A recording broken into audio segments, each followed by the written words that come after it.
All right, class, welcome back to English 1301. As I promised, I'm going to go over and talk about my grading criteria for your essays, and we're going to talk about now that I've graded once again a set of papers, a set of portfolios for the memoir. I'm going to talk about what I saw in those. Once again, how they were graded, etc., etc. Class, once again, I sent you a memo a few days ago talking about our deadlines once again for the profile essay. March 10th, those portfolios will be due on 21288 and 21305. For those sections in 21308 and 21355, March 11th.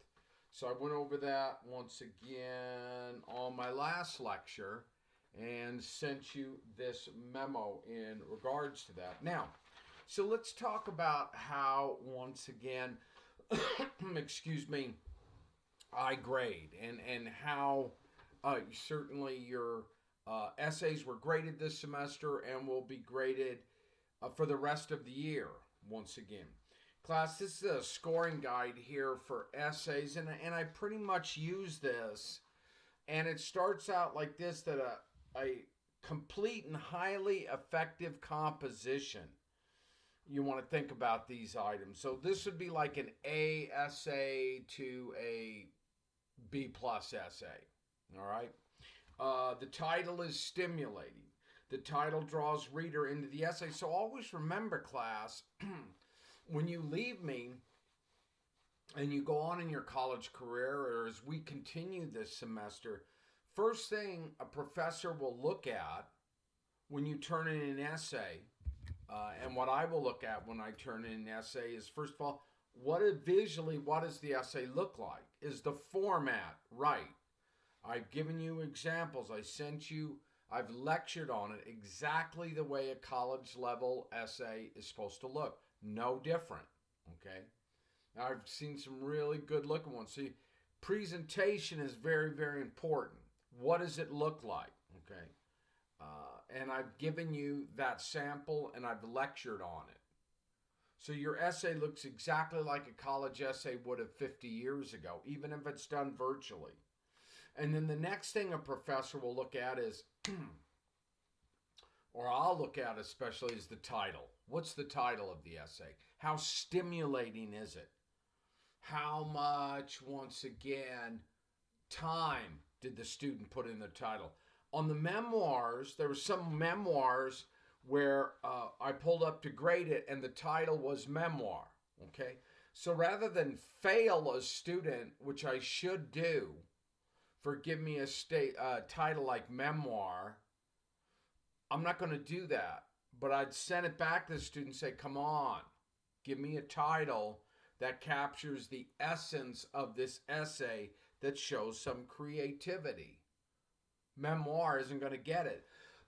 And I don't want to take off a ton of points and say, all right, immediately it's going to be a C because you didn't spend any time on an important essay like that to call it a memoir.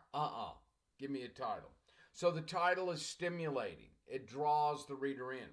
The lead attracts the reader's attention. So the lead is the first sentence or first couple of sentences. It's got to be stimulating. The subject is introduced or described clearly. Class. Organization promotes clear understanding. There's a smooth flow for the essay. So when I'm going to write your essay, I'm going, reading it, flowing, it's flowing. Coherence provides essay transition from unit to unit, paragraph to paragraph. Coherence details, examples are abundant, the writing shows.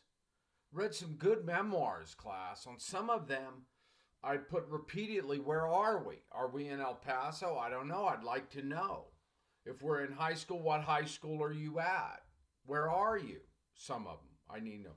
There's some really good memoirs written. Details, class. Writers deal in details. I've read some good memoirs. We'll talk more about that, class. Some not so good, but such is life, all right? If you're grade wasn't so good, or once again, it didn't work out that way, there's always room to improve. If you didn't turn in a memoir, drop the class. Drop the class. Getting in your mind, it's going to be no way for you to pass. And then once again, take the class in the summer, the fall, or wherever. But we're in college. When we're in college, we work. We make deadline. All right? That's just the way it is. You're not going to, you set yourself up for failure. If you start writing to me, Mr. Welsh, I didn't do the memoir. Drop the class. This is not high school. Okay? Those games are over. Right? But I've read a lot of good memoirs. Grades A to F. Talk more about that. Class, details are abundant. Right? The dialogue is highly effective at appropriate points. This next essay you have coming up, there's going to be a lot of quotes from, once again, the person you're interviewing. You're going to have quotes throughout. Make sure you use them correctly. That's why we have the book of writer's reference. Check that out on using quotation. Check that out, once again, for punctuation. Time to clean it up, class.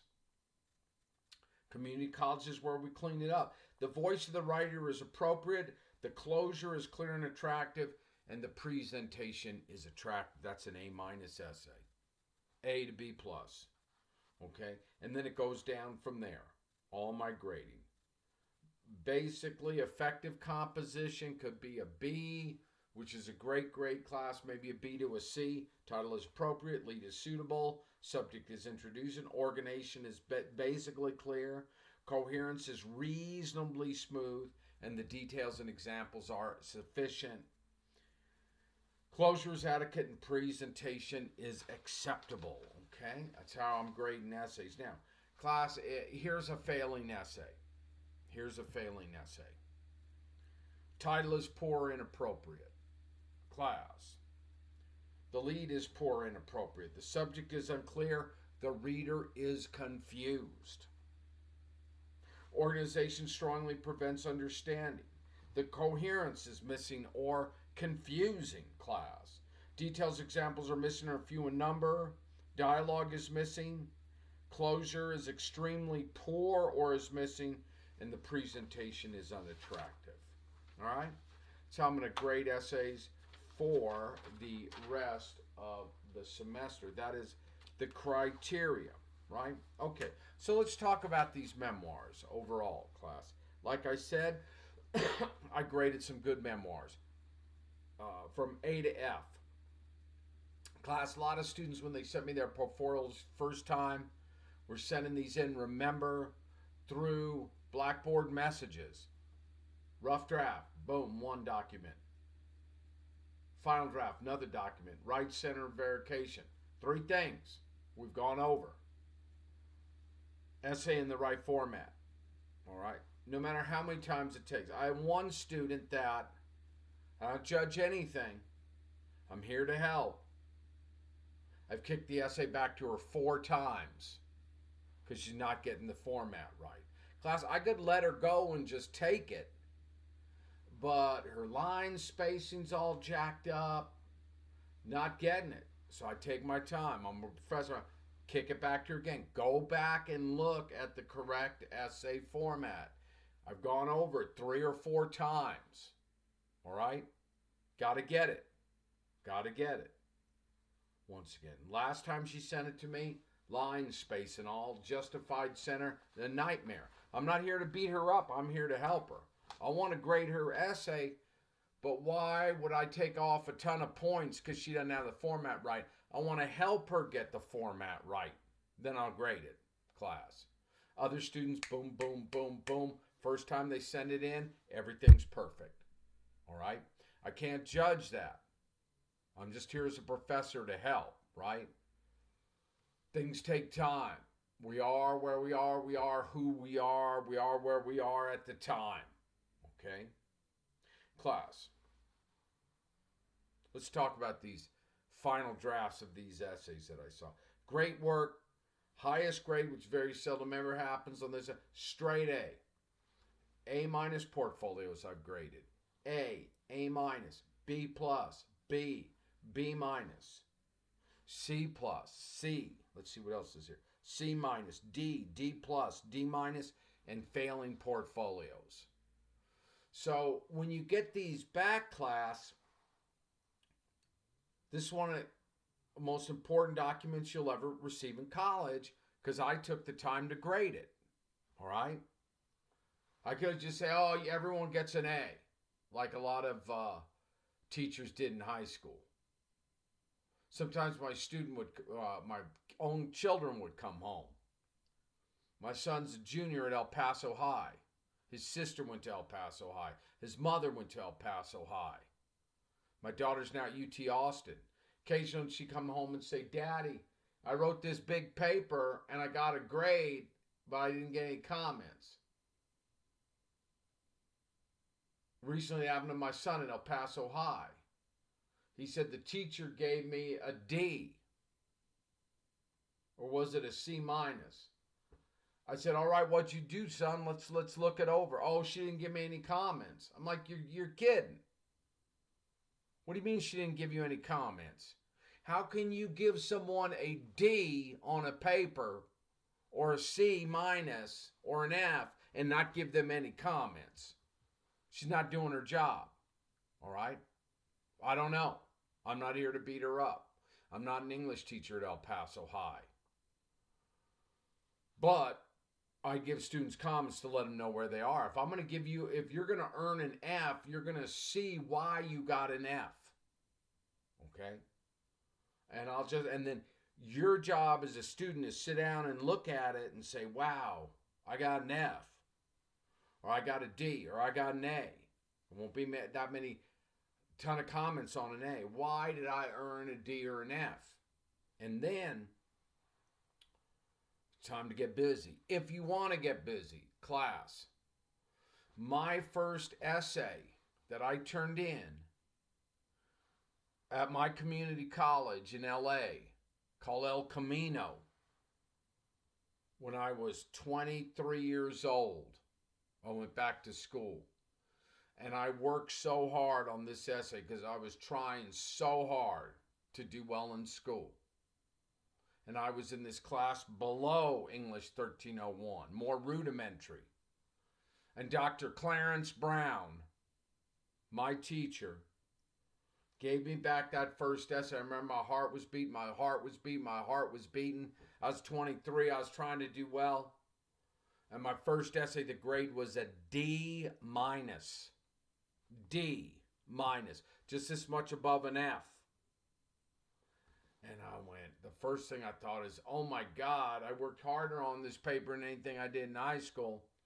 And then my second thought was, it's time to get busy. It's time to get busy.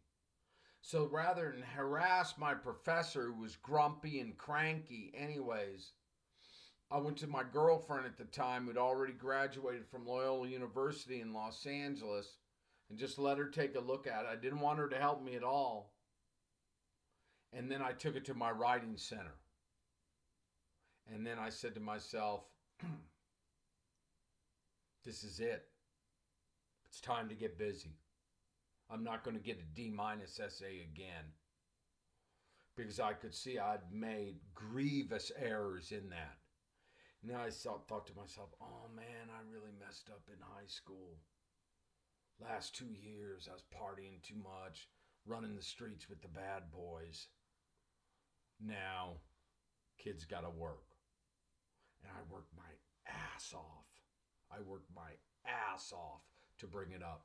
Next essay could have been one of the biggest days of my life. Went to the writing center.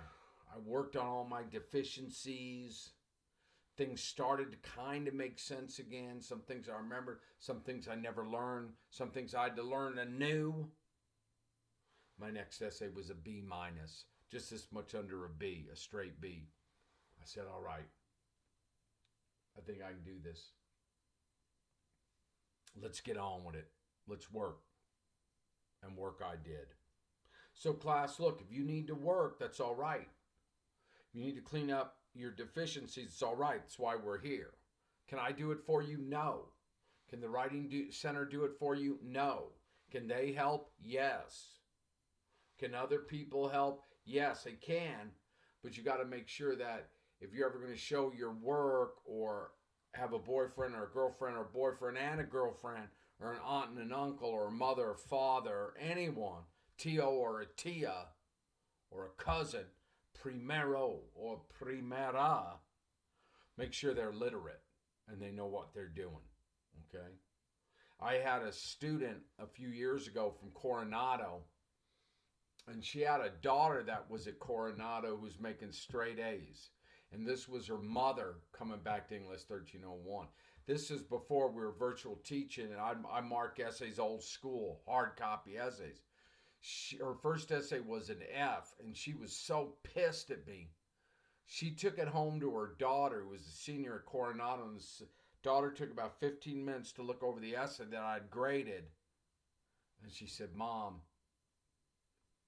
Mr. Welsh is your friend. The mom was almost in tears. How's he my friend? She goes, he took the time to grade your essay. Mom, you got work to do. Mom, you got serious deficiencies. And so the daughter helped the mom. Didn't write the papers for her. But the mom kind of guided her. And the student, the high school student helped the mom. At the end of the semester, Mom said, "Oh, Mr. Wells, I'm so happy." I said, "Listen, I don't need any attaboys or pats on the back. I'm doing for you what my professors did for me. Once again, you don't want anyone to grade your work? Boom, find another English professor at the community college.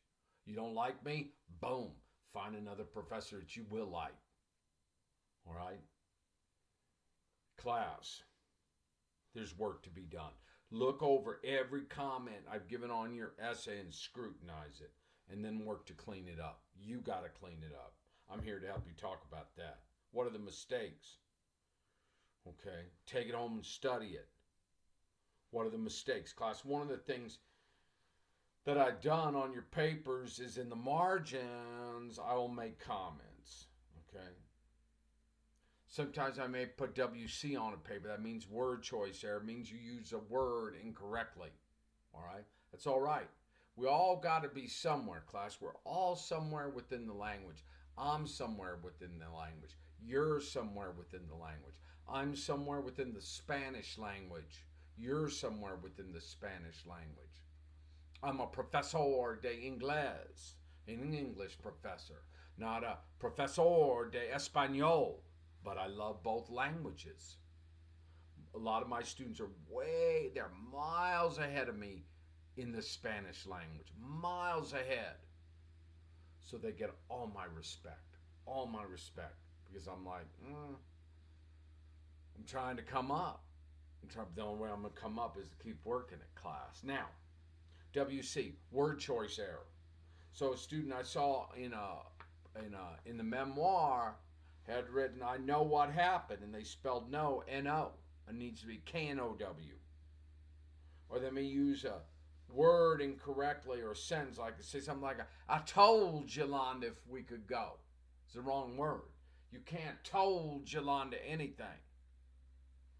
But you could say, I asked Yolanda if we could go. I asked Yolanda if we could go.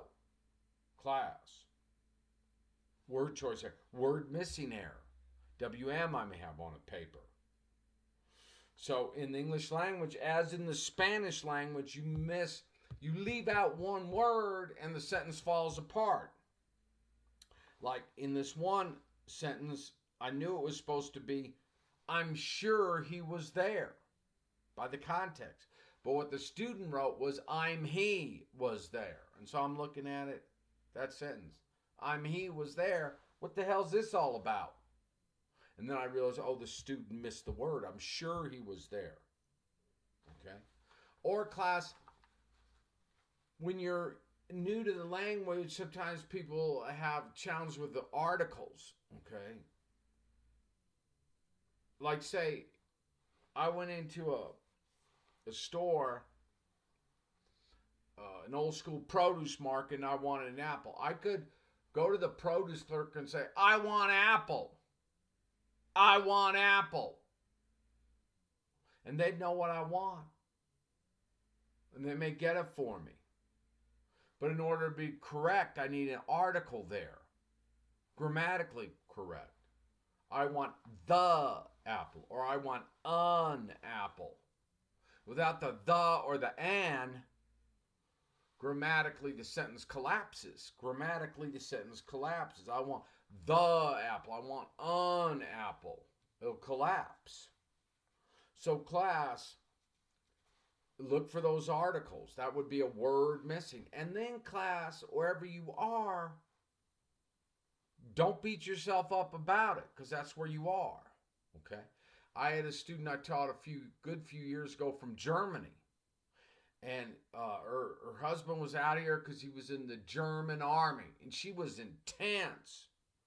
I'd see her stalking the halls with the German-English dictionary. And her first essay, I had WMW, the old school, I'm grading it. Paper copy, giving it back to her, word missing, word choice. She had all these words she was using wrong in the English language and then missing a bunch of articles. F, I gave to her. And she came after me after class. I said, whoa, hold on now. Don't bum rush the professor. What's going on? Oh, Mr. Welsh, I got an F. So how long have you been speaking English?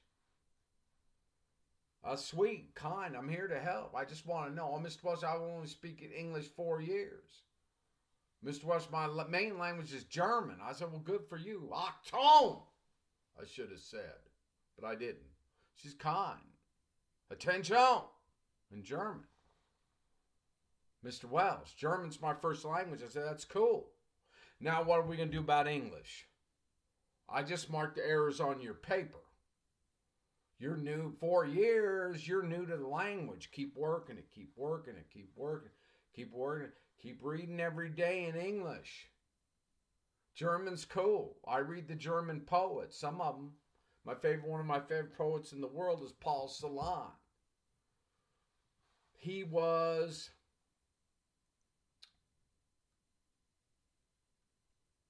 a German poet that wrote, German-French poet that wrote in German. And I read him translated into English. I got about 10 of his books. He was a German Jew. Both of his parents died in the concentration camps. He's intense. Check him out, class. Paul Celan. Celan. So I just read the translations. But I've shown people before the English on one side, German on the other, going back and forth. And so finally, she was able to come up. But I wasn't here to beat her up. I was just asking her, how long have you been with the language? Because I knew she was working hard. All I can do is mark the errors on the page and give her the confidence to keep going forward, as I do with any student. Class. Word missing. Spelling, you may have a spelling. I put SP if it's a spelling mistake. Off the side on your virtual paper that I'm grading. Class, you may have a tense problem. I see this in essays. If say you only have a tense problem going through your whole essay and it's past tense, present tense, past tense, present tense, past tense. If that's the one problem that's throughout your whole essay, I'll fail it. Because you need a wake-up call. The rule is, class, pick a tense and stay in it. We'll keep it real simple. Generally, it's the past tense we write in. If you're going to write in the present tense, keep it all in the present tense. But if you're going back and forth, I'll mark them and drive the reader crazy. Tense. Give you an example. I was happy. Past tense, period. I walked to the park and I saw a bird. Everything's in the past tense. I read this in an essay. I was happy, period. I walked to the park and I see a bird. Going from past tense to the present tense. Switching. Make everything confusing. Class, look over those. Look over those. Clean them up. Tense mistakes. Class, if I have awk, I've highlighted since I've made it written awk, there could be 2 to 3 things going on wrong with that sentence. Could be something like what we're going to talking about in a minute. It could be like an incomplete sentence, which we're going to talk about. Could be a grammar problem within the sentence. Could be a run-on sentence, which we're going to talk about in a minute. Could be a tense switch within it. Look at the sentence and ask yourself, why did Mr. Welsh mark this an awk? Excuse me, can I clean it up? Can I clean? You better clean it up because I can't clean it up for you. You got to learn to clean up your own work as best as you can if you want it, right? I've had students in the old days, I give it back an essay. One time I gave a student back an essay that I worked so hard to help them with in grade. They had a skateboard in the classroom. Doesn't happen often. I've got good students at the community college. I love teaching here. It's always been cool. But this one student, I spent so much time to try and help him on his first essay. He came over like this, dropped the essay in the trash can. He had a skateboard, skateboarded out of my class, never came back. Never came back. Okay? So the question is, would that upset me? No, it didn't upset me. I took care of my part of the bargain by helping him to grade his essay. What he does from there is up to him. And then say I started judging him. Class, what I figured out is this young man just wasn't ready for college. He's ready for skateboarding. And is that all right? Yes, it's okay. Class, I know it'd be hard for you to believe, but I'm an old school skater. Real old school. In LA, I had a skateboard and I used to run with the surfers. Part of the group I used to run with, some, not forever, but I did have some surfer friends. We'd skateboard. Ditch banks, embankments. You know, some wild skaters out there. They're not all. This guy skateboarded out of my class and never came back. I was like, cool. Cool. He's not in. Maybe 5 years later he was ready. Maybe never ready. I don't know. But I kept up my part of the deal, class, to help him. Stick with past tense or present tense. Don't be switching them back and forth. I was happy, past tense, period. I walked, past tense, to the park, and I saw, past tense, a bird. All right?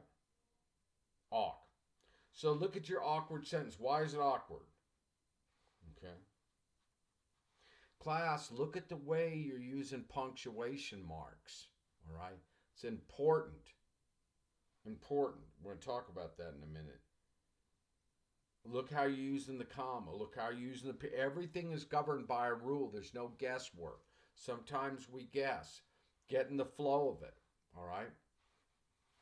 Such as example, look at your spacing, how things are spaced.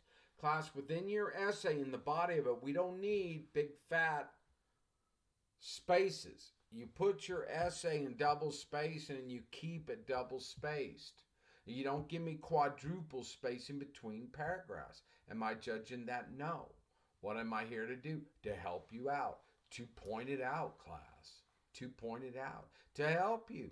Once again, no one helps you. No one points it out. Old days on an old paper. I'll go back to that someday. We go back to the classroom. I'll be taking papers again, old school style. Students pass them in. I'll hand mark them all. I like doing that.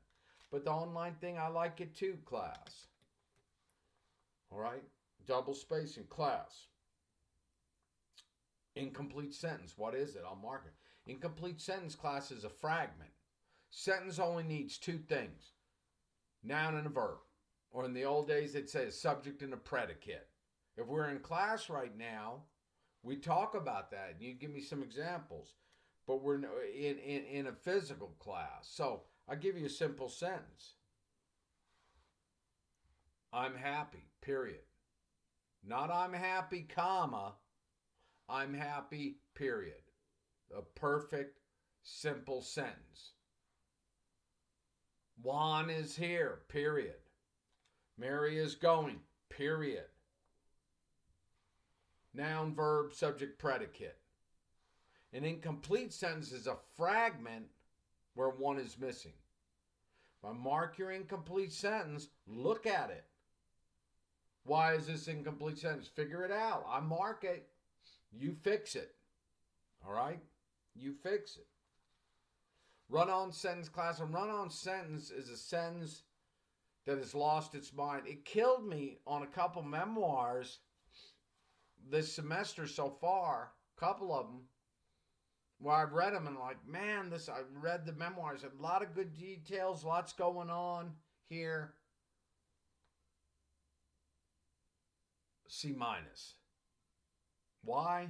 Run on, run on, run on, run on, run on, run on, run on, run on, run on. Class, you got to clean your run-on sentences up. If you don't clean it up now, at the community college, last house on the block, you're never going to clean it up. So I'm here to help. This one young woman, it killed me. Didn't kill me that hard. I said, this is C- essay. She has too many run-on sentences. She clean it up next time, get me an essay, the same essay, those clean up run-on sentences. Class could be B+ or A- essay. But no, man. Somewhere along the line, she didn't learn it. Or she forgot it, and now it's time for me to help her remember it. What's a run-on sentence? Run-on sentence is a sentence that's out of control. Class, sentence that has lost its mind. El loco, the sentence. Your job is to control your sentences. We control it with a period. Class, run-on sentences gone out of control because it needed to be stopped, but it wasn't stopped by a period. Jason asked if he could kiss me. I said yes. All one sentence that a student I saw in the paper said. Jason asked if he could kiss me. I saw yes. Jason asked if he could kiss me. I said yes. All one sentence. Run-on sentence that was. It needs to be Jason asked if he could kiss me, period. I said yes, period. And now it's perfect. Class, go back and review those concepts. How important are they? They're everything. I'm here to clean you up, to help you, as Dr. Clarence Brown did for me. Many decades ago, class, when I was at my humble community college, El Camino, in the south side or the South Bay of Los Angeles. My first essay, D-. I'm looking at those sentences. Oh, man, I had some run-on sentences. And then I started, pay attention, close attention to every move you make. Get it as clean as you can, as best as you can. And so I started paying attention, class. Prepositional phrases, long prepositional phrases I saw in the essays here, class. Set them off with commas. As a cheerleader at Coronado High School, I was in love with football players. As a cheerleader at Coronado High School, comma, I was in love with high school football players, period. If you fall in love and you're only 16 years old, you better be careful. If you fall in love and you're only 16 years old, comma, you better be careful, period. Remember those commas. In class, when you fall in love, you always got to be careful anyways, right? Because love is great. But remember, love goes away and it comes back. And there's other loves in life, or can be, right? Sometimes when we're young, we're thinking, oh man, I'm never going to love again. This is the only love I'll ever have. No, class. It just doesn't work out that way, or it hasn't for your professor. Exclamation points, class, don't use them. If you use them very sparingly. Okay? I had a student was, I was happy, exclamation part. I went to the store, exclamation point. And then he came and saw me, exclamation points. Class, you don't need exclamation points. Words carry their own exclamation. So if you use them very, very sparingly, class. Very, very sparingly. And, class, that's it. I think that's it. That's how I graded your papers. That's how I will continue to grade your papers. So, I hope this helps. Remember your deadlines coming up next week. And class, once again, I read some good memoirs. Some of them floating around my head. There's still a few more. In fact, I got to grade a couple tonight. I had some students who had to make some adjustments. I got a few more to grade tonight. I look forward to it. And I'll do it. I got other stuff to do for a lit class tonight too that I'll do. You know, one day at a time. Like I said, I'm a period where I grade 7 days a week now. So, study those profiles. Give me some good profiles as best as you can. I've read some good work this semester. Know that I'm here to help, class. I'm here to help. And, class, I want you to have a good weekend out today. I went out today earlier and I took a hike, beautiful, over by the Thunderbird. Saw it on the mountain, and just trying, and I knew I'd have to come home and get some work done, make this video. I wanted to get my head right. Get outside, do a little exercise, be good to yourself, stay safe, be kind to yourself, tell yourself you can. Think about the future. The future is bright. You're young. I want the best for you, class. I always want the best for all of my students. Stay strong, stay hard, stay in the game, keep working. El Paso Community College is a great place to be, one day at a time, class. So you have a good weekend once again. We're getting closer to St. Patrick's Day. Good luck, good luck, good luck, as the Irish say. In class, we'll see you next time. Take care now.